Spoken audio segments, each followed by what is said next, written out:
यह जो पूरे देश में हलचल मचा हुआ है, आखिर दलित इतने आक्रोशित क्यों हैं? सारा बहुजन समाज रोडों पर क्यों आ गया है? दलित संविधान को मानता है और संविधान निर्माता डॉक्टर बाबा साहेब B.R. अम्बेडकर जी ने, और जिस संविधान के तहत संवैधानिक पद पे मैं आदरणीय गृह मंत्री जी की दक्षता पे थोड़ा सवाल उठाता हूँ, क्या वो दक्ष हैं उस संवैधानिक पद के लिए?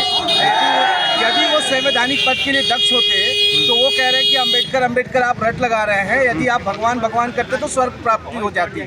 तो मैं ये कह रहा हूँ कि एक स्वर्गवासी व्यक्ति अगर वो अम्बेडकरवादी नहीं है तो अम्बेडकरवादी तो ठीक है, अम्बेडकर कर रहे हैं, और वो भगवान रट रहे हैं तो अब तक तो उनको स्वर्गवासी हो जाना चाहिए। और यदि वो स्वर्गवासी नहीं हुए तो इसका मतलब उनका बयान टोटल ही अपमानजनक है बाबा साहब अम्बेडकर का। और उन्होंने भगवान को इतना जपा तो एक स्वर्गवासी व्यक्ति संवैधानिक पद पे कैसे बैठ सकता है? तो अमित शाह अभी तक गृह मंत्री कैसे बने हुए हैं? ये हमारे जितने भी संविधान प्रेमी हैं और देश प्रेमी हैं, जो संविधान से चलता है, उन सारे लोगों की मांग है कि अमित शाह जैसे दक्ष व्यक्ति नहीं है और वो उनके अंदर थोड़ी भी ये बाबा साहब या संविधान के प्रति आस्था नहीं है। क्या करना चाहिए तब? अमित शाह से आप क्या मांग रहे मैं हैं? ये उनसे इस्तीफा मांग रहा हूँ, उनको इनकी काबिलियत पे सवाल खड़ा कर रहा हूँ। वो काबिल ही नहीं है।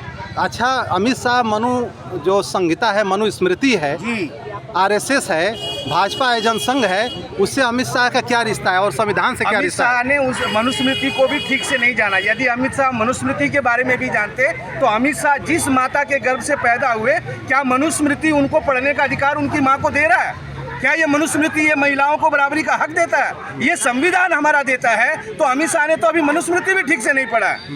उनको अम्बेडकरवाद पढ़ना चाहिए, उनको नतमस्तक होना चाहिए बाबा साहब के सामने, संविधान के सामने। और ये झूठी प्रतिक्रिया, ये वोट लेकर के और ये लोग कुर्सी हासिल कर रहे हैं, ये प्रोपेगेंडा कर रहे हैं, ये पूरी भाजपा और RSS की चाल है।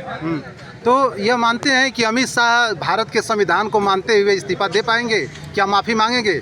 मतलब उनकी मंशा पर ठीक है, उनकी मंशा, उनकी मानसिकता है। अगर वो माफी नहीं मांगते हैं हाँ। तो हमारा आंदोलन और बढ़ता जाएगा, कहाँ रुकने वाला है? हमने आज ज्ञापन दिया है, कल सड़कें जाम होगी जी। हम अपना एकदम अधिकार लेकर के रहेंगे और उनसे इस्तीफा लेकर के रहेंगे। हमारा संवैधानिक अधिकार आगे चल करके वोट में भी कन्वर्ट होता है, जिस वोट के तहत वो चुन के आते हैं। अगर वो संवैधानिक तरीके से इस्तीफा नहीं देते हैं तो हम वोट से उनको हराएंगे। और ये पूरे भारत के लोग, जितने लोग हैं जो संविधान प्रेमी हैं, वो सारे लोग अमित शाह और भाजपा को हराएंगे। थोड़ा सा एक सवाल का जवाब दीजिएगा कि आज संसद में जिस तरह से बाबा साहब का अपमान हुआ, समाज में दलितों का जो उत्पीड़न होता है, आखिर ऐसा क्यों होता है? आज़ाद भारत का जब अमृत काल मनाया जा रहा है तो हमें विष का प्याला क्यों पीना पड़ रहा है? देखिए, विष का प्याला जो पीने की परंपरा है, ये संघर्ष करने वाली जो कौमें हैं, ये जो भारत की मूल निवासी हैं, जो जानते हैं कि हम भारत के मूल निवासी हैं, वो भारत के संविधान को पहले पन्ने को यदि आप पढ़ते हैं, पहले पन्ने पे बाबा साहेब अम्बेडकर ने धर्मनिरपेक्ष राष्ट्र लिखा है।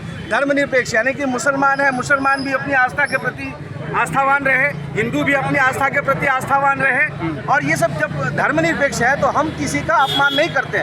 मगर वो एक बाबा साहेब अम्बेडकर को और एक वर्ग विशेष को टारगेट करते हैं, तो वो वर्ग विशेष को टारगेट करके ये समझे कि वो जो कहते हैं कि हम आर्यावर्त भारत खंड जमुदी पे हम आर्य के निवासी हैं, तो उनको आर्य जाना पड़ेगा। जिस तरह से साइमन कमीशन गो बैक हमारे लोगों ने आवाज़ उठाया, उसी तरह से हम BJP और RSS गो बैक करेंगे।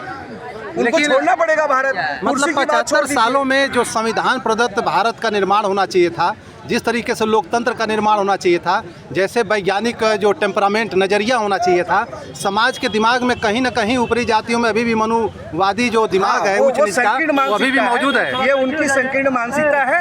ये संकीर्ण मानसिकता खत्म होगी।